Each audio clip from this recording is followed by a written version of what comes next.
మధ్యాహ్నం చెప్తా రావాలండి.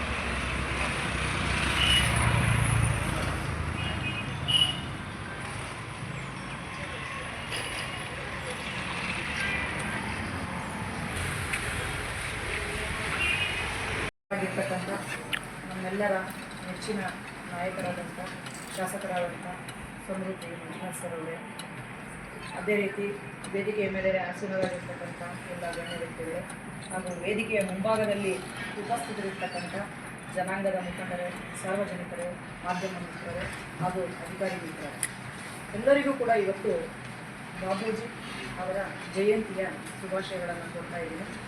ನಮ್ಮ ಭಾರತದ ರಾಜಕೀಯ ಇತಿಹಾಸದಲ್ಲಿ ಬಾಬೂಜಿ ಎಂದು ಪ್ರಖ್ಯಾತರಾಗಿರ್ತಕ್ಕಂಥ ಜಗಜೀವನ್ ರಾಮ್ರವರ 119ನೇ ಜಯಂತಿಯನ್ನು ನಾವು ಒಂದು ಸರ್ಕಾರದ ವತಿಯಿಂದ ಬಹಳ ಸರಳವಾಗಿ, ಅರ್ಥಪೂರ್ಣವಾಗಿ, ಉದ್ದೇಶಪೂರ್ವಕವಾಗಿ ನಾವಿವತ್ತು ಆಚರಣೆಯನ್ನು ಮಾಡ್ಕೊಂಡಿದ್ದೀವಿ.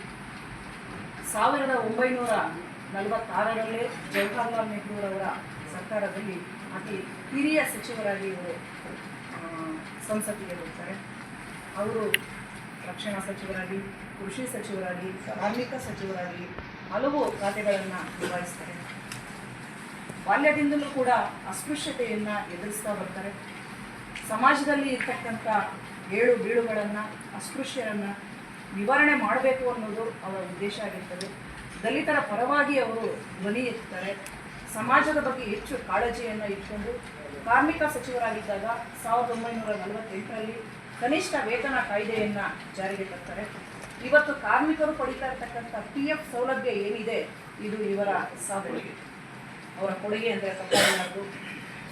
ಭಾರತ ದೇಶದಲ್ಲಿ ಆಹಾರ ಧಾನ್ಯಗಳ ಅಭಾವ ಹೆಚ್ಚಾಗಿರ್ತದೆ. 1964ರ ಸಮಯದಲ್ಲಿ ಸ್ವಾಮಿನಾಥನ್ ಎಂಬತಕ್ಕಂಥವರ ಜೊತೆಗೂಡಿ ಇವರು ಹಸಿರು ಕ್ರಾಂತಿಯಲ್ಲಿ ಯಶಸ್ವಿಯಾಗ್ತಾರೆ.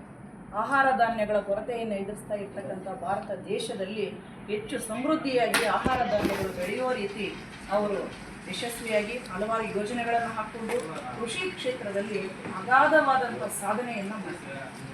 1971ರಲ್ಲಿ ರಕ್ಷಣಾ ಸಚಿವರಾಗಿ ಆಯ್ಕೆಯಾಗ್ತಾರೆ.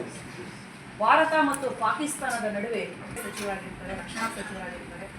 ಪಾಕಿಸ್ತಾನವನ್ನು ಸೋಲಿಸಿ ಬಾಂಗ್ಲಾದೇಶಕ್ಕೆ ಸೊ ಇವರಿಗೆ ರಾಜಕೀಯ ಕ್ಷೇತ್ರದಲ್ಲಿ ಸತತವಾಗಿ 8 ಬಾರಿ ಸಂಸತ್ತಿಗೆ ಆಯ್ಕೆಯಾಗ್ತಾರೆ.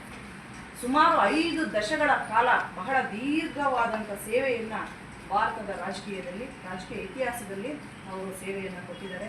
ಬಹಳ ಅಮೋಘವಾದಂಥ ಪಾತ್ರವನ್ನು ವಹಿಸಿದ್ದಾರೆ. ಅವಿಸ್ಮರಣೀಯರು, ರಾಜಕೀಯ ಚಿಂತಕರು, ಸಮಾಜ ಸುಧಾರಕರು, ಸಮಾಜ ಸೇವಕರು ಹಾಗೂ ದೀನದಲಿತರ ಧ್ವನಿ ಅಂದರೆ ಕೂಡ ತಪ್ಪಾಗಲಾರದು.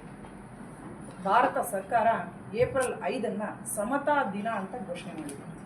ಸೊ ಇವರ ಜಯಂತಿಯ ನೆನಪಿಗಾಗಿಯೇ ಭಾರತ ಸರ್ಕಾರ ಸಮತಾ ದಿನ ಅಂತ ಘೋಷಣೆ ಮಾಡಿದೆ.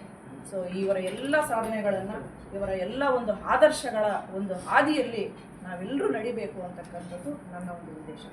ಸೊ ಇಷ್ಟು ಹೇಳ್ತಾ ನನ್ನ ಮಾತನ್ನು ಮುಗಿಸ್ತಾ ಇದ್ದೀನಿ. ಧನ್ಯವಾದಗಳು. ಜೈ ಹಿಂದ್.